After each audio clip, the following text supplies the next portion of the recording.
Hello there and welcome. In this video I want to introduce to you 10 different tips and tricks for a good start with the graph ships in Rimworld Odyssey. We're going to go over all the little things that you need to know to get going with your graph ship, and I hope that by the end of this video you will have most if not all of your questions answered towards this topic. If not, feel free to use the comment section. Now, number one, I want to talk about how to get yourself a graph ship. Currently, two methods apply.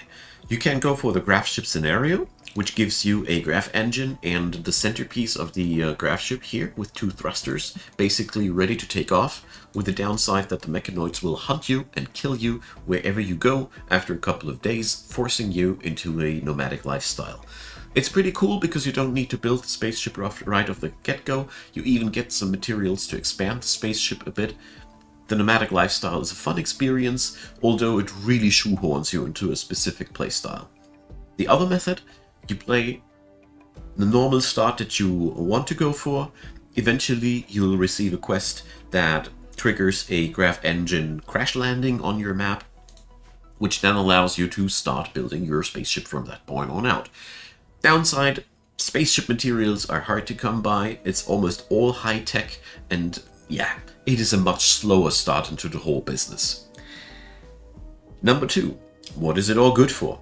The graph ship is a mobile base that allows you to traverse the planet and its orbit as you please. All it needs is a little bit of cooldown, chem fuel, and that's it. You can go wherever you want to.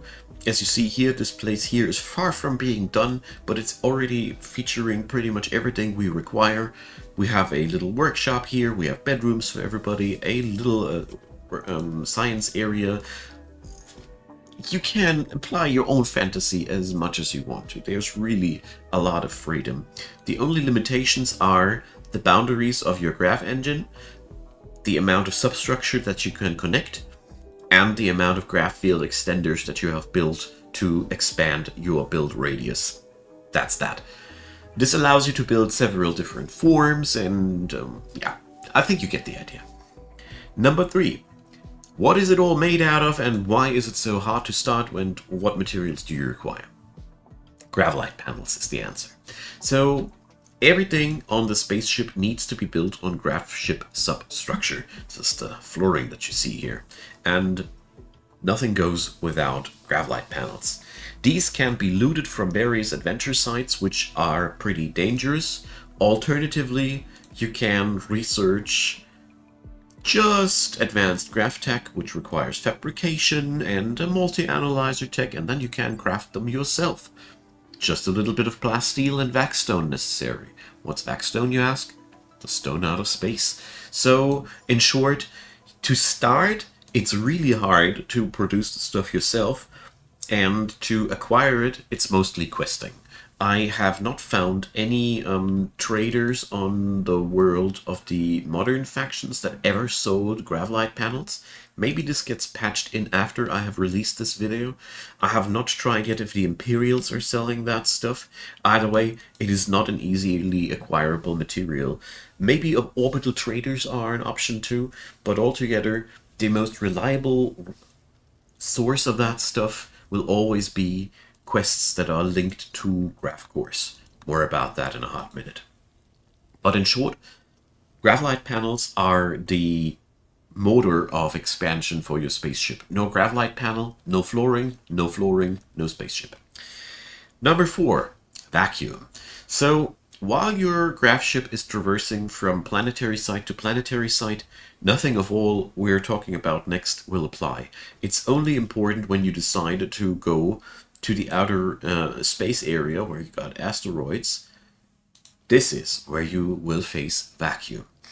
Vacuum can be countered by wearing a vac suit. I don't know if marine armors work. I would have to try that out. I have seen that regular marine armors do have vacuum resistance when they are equipped. I don't know if it's enough though to withstand vacuum. Orbital tech is vac suit plus vac suit helmet. That does the trick. If you want to be safe from the vacuum inside of your ship, the following things need to be done. First of all, your walls need to be all graph ship hull. While we are allowed to build any type of wall on top of the ship that we want, Only Gravship Hull will keep the vacuum out. Regular doors also won't do the trick. You will need vac barriers that, as you see it here, hold the vacuum out. Luckily they are just energy fields, so everybody with a vac suit on can just pass through here, and everybody without it will not be decompressed while eating their meal next to that. It's pretty nifty. So on top of that, in space, we do need oxygen pumps. Oxygen pumps do, as the name says, bring oxygen inside the spaceship hull. Every room needs one. If not, the room can't be traversed by people without a vac suit. All of these shenanigans can be skipped by just having a vac suit and a vac suit helmet for your entire crew. Then you just can have the spaceship be totally uninsulated towards pressure, and it's just nice and dandy because, you know, no problems at all. But with this kind of setup, where the outer doors are all vac barriers and the insides are all protected by oxygen pumps, people inside the spaceship don't need to wear vac suits while you're in outer space. It works perfectly. Now, number 5, thrusters. So thrusters come in 2 sizes. We have small thrusters and large thrusters. The small ones are the ones you start with. They involve steel and component, and they need their rear end free. No foundation. The spaceship foundation also blocks them. And the large ones are basically the same, except for needing space rock, which you can only find in outer space, so you need to go to space to build the bigger ones. Thrusters can be mounted 4 of the small ones and 6 of the big ones, and the more thrusters, the further you can go. It's really that simple of a logic. You always will need the according amounts of chem fuel to take the trip, and I haven't found that the costs per trip went up by the amount of thrusters. Correct me where I stand wrong, but I really didn't see it. It was more like the more thrusters, the higher the range, the further the flight, the more chem fuel it takes. So basically, I didn't find any downside of adding more thrusters to the ship. Really not. I find it so controversial that I am doubtful about what I'm saying, but basically it boiled down to more thruster, more range, more cost only if range is used. Correct me where I stand wrong. Number 6, temperature and U. So outer space is cold, minus 75 degrees Celsius to be precise. This does cool down your ship also quite a lot. The Gravship hull walls do insulate a little bit, but not too much. Therefore, temperature control inside your ship is so important. Nearly as important as the oxygen pumps. Unless everybody is wearing vac suits, these beasties, they just keep cold away and heat away quite decently, so people are really darned well insulated towards temperatures while they're wearing these. If not, you see how many heaters and vents I spread through this tiny space. Usually I wouldn't have that many, but yeah. It's just darn cold in outer space, respected, and take good measures on your temperature control. It is really necessary. Number 7, combat skills. When you want to go and expand your craft ship, or go for the nomadic lifestyle, you'll fight a lot. Because the materials for expansion are almost always guarded, trapped, or both. So people that can fight well are really, really important. If you happen to have to hire people who are too passionate about fighting, consider sending them to hunt with a automatic gun until their shooting is 8 or better, because you really will rely on fighting quite a lot. There's not many ways that I've found so far to get your graph ship growing without fighting a lot. Therefore, take that into measure. Your crew should be combat ready. It helps a lot in conquering the content of Odyssey. I mean, by no means is a non-violent colonist a bad thing. One of them is actually always a good thing, because there's always some logistics in the background that need to be done, and be it only carrying wounded to the hospitals. You get the idea. Number 8, Gravcores. So Gravcores are really hard to get, and you need them for a lot of things. For one, your most pressing matter graph field extenders. They allow you to put more substructure to your ship, and also, as you see here, they expand the area where you can build your ship. In short, Gravcores allow you to make your ship bigger. This is one thing they do. But they also show up in several of the advanced Gravtech things, which are also very, very appealing. So a Gravcore power cell, for example, produces quite a nice amount of power and transforms a Gravcore into a permanent power supply cell. There's a lot of goodies that we can do with these, and in short, getting these is basically, well, the centerpiece of adventuring in this DLC. You will regularly receive quests where you can find these. They look like that. They also are coming as quests that don't have an expiration date, as you see here. This is already 54 days old. They'll just stay, and eventually you can go there. So altogether, these are basically the advanced components of your spaceship. Gravlite panels being regular components, and Gravcores being advanced components, although they are way more valuable than one advanced component, in my opinion.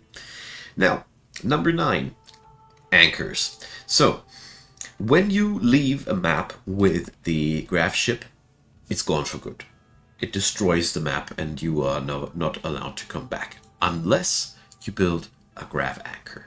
These things are pretty costly, but they allow you to have a space-faring colony that uses its spaceship to go places all over the world while maintaining their home base.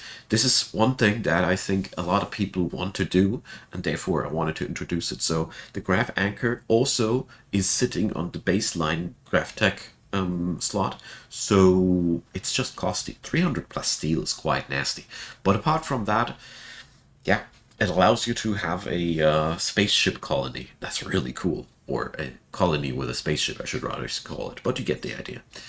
And last but not least, number 10, power. A spaceship is a very power-hungry beast. Not only do you have a lot of things that require electricity, you also are quite relying on electricity. Luckily, the vac barrier and the oxygen pumps all come with extremely low power costs, but you have to consider how to produce power in your spaceship. Also, food is a matter about that you should also take some consideration, but power is way more pressing matter, because people without vac suits, any ship without power, are really quickly dead, and wherever you arrive you need to survive a couple of days before the ship can go again. This is also very important. Therefore, make sure you have plenty of power supplies. Solar generators also work in space. I tried it. They pretty much follow the same day-night cycle. Storing power in batteries also works as per usual. I strongly recommend to pick up any extra form of power generation that comes by your adventures. Be it something from the mechanoid clusters that you raid, they come sometimes with permanent energy cells, or whatever tickles your fancy. There's really a lot of options that you can go for. The chem fuel power generator here deserves the honorable mention, because your ship is already flying with chem fuel. Therefore, using this stuff to generate energy is a very, very easy, understandable, and well-working method. You can also designate it to be turned off in times where you don't need it, so you can use them as emergency generators, basically. I have not tried out yet if wind power works in space. Let me know if you want to try that out. It was too iffy for me, but altogether, yeah. Pay a good attention to power generation before going to space, because once you're up there and your batteries are empty, it's sadly too late. So, that's been the basics. Honorable mention to a silent number 11, always bring enough food for a couple of days into space. Hydroponics, if you have the power, also allow you to just grow your own food in space. Cool stuff. But that's just a side note. Thanks for watching this video. Leave a comment below, whatever tickles your fancy. If you feel like I missed out a spot, or you want to add in some of your wisdom I'm all ears. Also correct me where I stand wrong. I'm all about learning. This game is deep and complex. I'm doing my best to provide accurate information. And I care about accurate information, actually. Anyways, leave a like, leave a subscribe, consider donating or helping out the channel in any form. Any help is very appreciated. Many thanks go out to all of you supporters. And of course, thanks for watching this video up until the very end. See you all next time.